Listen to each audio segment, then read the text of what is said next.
สบายดีทุกคนยินดีต้อนรับทุกคนเข้าสู่2สไตล์บ่าวเรานะไปเลิกงานมาสิไปย่างเล่นตลาดวัดตลาดสายใต้เซ็นเตอร์นะฮะไปกับ2คนนี้อีกเด้อพวกบ่อาบน้ำนี่อ้าวบ่อาบน้ำดีเนาะจะอาบติเจ้ายืนยันเลยจะได้ว่าจะอาบป่ะนี่เปลี่ยนเสื้อซื้อเนาะก็เสื้อลำไหมเสื้อสีดำนะเปลี่ยนเสื้อแล้วก็แปลว่าบ่ยอมอาบน้ำนะเปลี่ยนแต่เสื้อซื้อแล้วก็อาบน้ำหอมเอานะประเด็นอาบน้ำหอมเอาแต่ว่าเพิ่นบ่ได้อาบน้ำหรอกนี่เมื่อแล้วก็นอนมุกเดี๋ยวมื้ออื่นเช้าจังอาบเพิ่นนะอาบแล้วก็ไปเฮ็ดงานเลยไปเบิ่งกันเลยเนาะ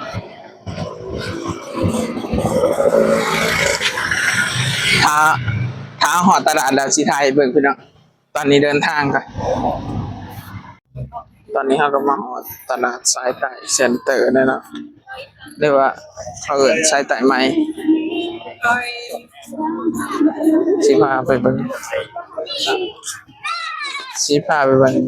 เขาขายอีหยังกันประเด็นคือเฮามันสิว่าซื้อสงเนาะซื้อสงไปเฮ็ดงาน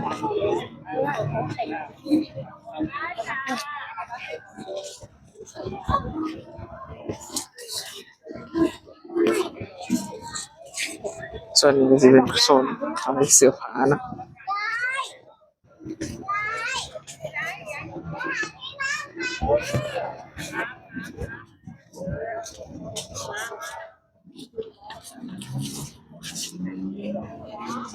ขายเสื้อผ้าพี่ซื้อสองนี่ใส่นั่นน่ะสิ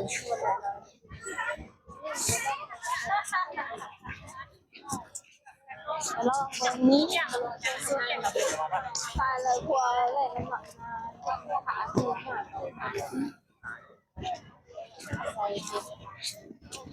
กินเลี้ยวก็ไม่หรอก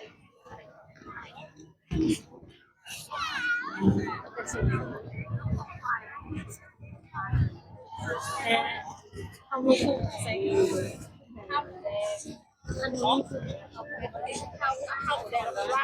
ว่าให้มีพวกนั้นน้ำตาลใส่ลงใส่ลง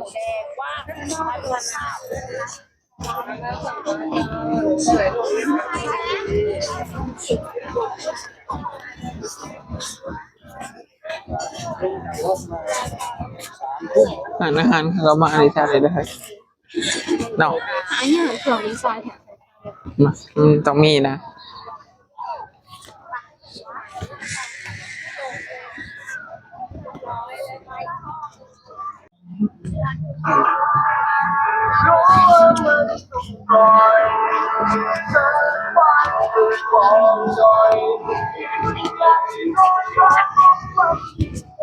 อย่าง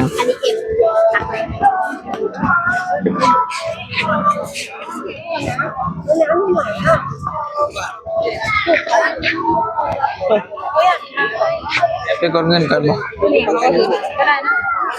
ไหนน้ำอ่ะเดินทางไปกดเงินกันเนาะ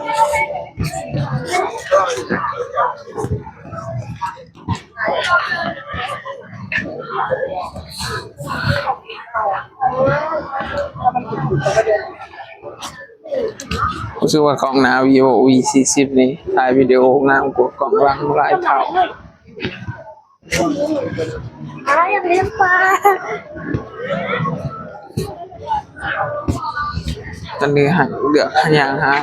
กางเกงจ้ะน้ำอาบเลยไม่กดก็ได้มั้งโอนเอาก็ได้โอนเอาเนาะ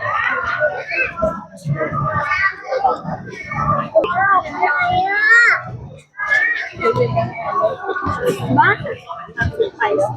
อะไรไม่รู้ว่าแต่เหมือนผมจำได้ว่าเอาตัวนั้น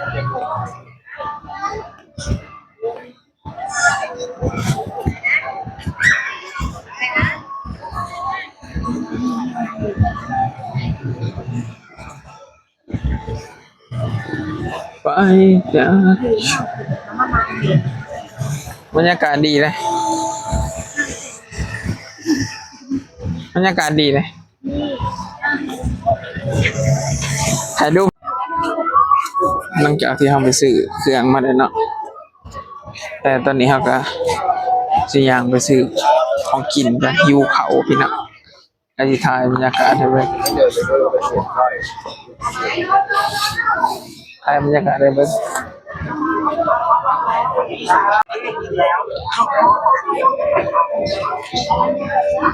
นักท่องเที่ยวต่างชาติก็ได้เลยพี่น้อง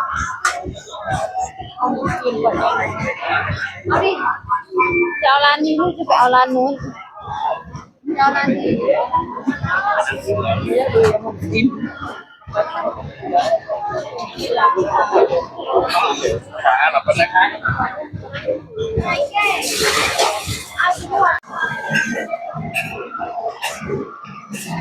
นายขนม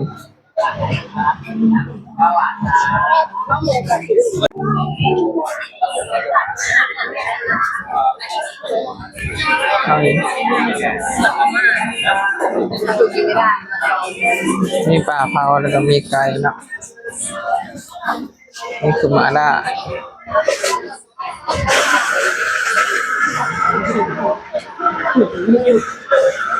เป็นตลาดที่เป็นตลาดคนเดินที่ขายครบทุกอย่างนะทั้งเสื้อผ้าและอาหารเนาะ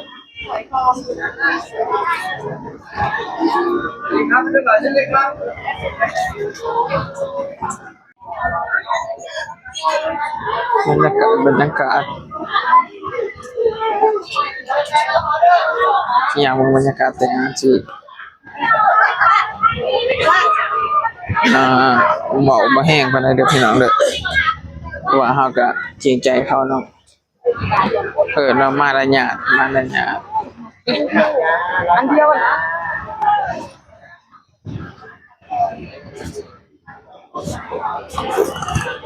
ขายอาหารอีสานเขาบ่มาพี่น้องเลยต้องมา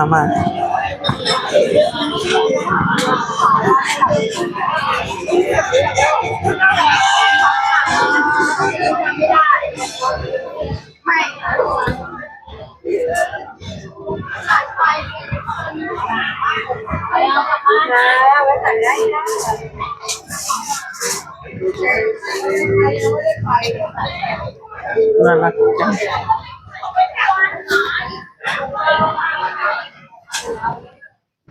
ก่อนได้นะคะทะเลเราลูกค้าสั่งได้นะคะ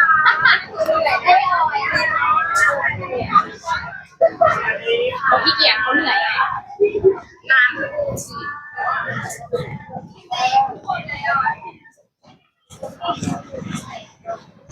ความจำพันมันไกลมีหาน่าจะหามากมาหาขนมจีนขอไปดูข่าวประจำเลยแสบแม่งดูหนันนมจีนแต่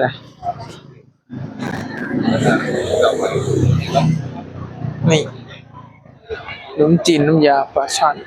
แสบแม่ยอมหักเลยตอนนี้ทุกคนเราก็กำลังจีย่างออกเมื่อแล้วเนาะบรรยากาศแล้ว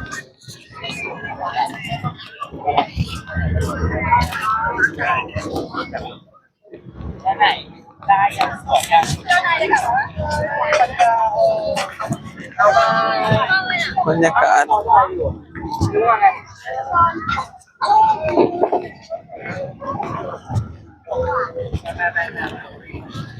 สิย่างออกไปแล้วพี่น้องสำหรับคลิปนี้ก็จบเพียงเท่านี้เด้อพี่น้องเด้อฝากกดไลค์กดแชร์ให้บ่าวบอลเด้อบ่ได้ลงคลิปโดนนั่นก็ว่าเบิดไฟในการเฮ็ดคลิปเดี๋ยวสิกลับมาเฮ็ดคือเก่าแล้วล่ะ